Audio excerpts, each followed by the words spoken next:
নিষেধাজ্ঞা কবলিত ইরান সাম্প্রতিক বছরগুলোতে একাধিক বিমান দুর্ঘটনার শিকার হয়েছে। দেশটির উত্তরাঞ্চল বুধবার পুলিশের একটি প্রশিক্ষণ বিমান দুর্ঘটনায় ৩ জন নিহত হন। পুলিশের উদ্ধৃতি দিয়ে সরকারি সংবাদ সংস্থা ইরনা বলেছে, রসদ শহরের কাছে ওই হালকা প্রশিক্ষণ বিমান প্রযুক্তিগত ত্রুটির কারণে দুর্ঘটনার শিকার হয়। এতে পাইলট, কো পাইলট ও ফ্লাইট ইঞ্জিনিয়ার নিহত হয়েছেন। এ নিয়ে ইরান সাম্প্রতিক বছরে একাধিক বিমান দুর্ঘটনার শিকার হলো।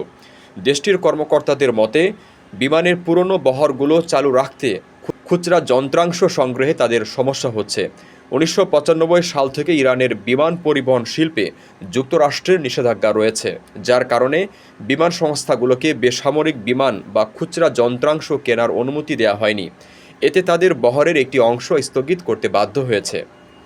পূর্ববর্তী প্রেসিডেন্ট ইব্রাহিম রাইসি, তার পররাষ্ট্রমন্ত্রী হোসেন আমির আবদুল্লাহিয়ান ও আরও ৬ জন গত বছর মে মাসে একটি হেলিকপ্টার দুর্ঘটনায় নিহত হন।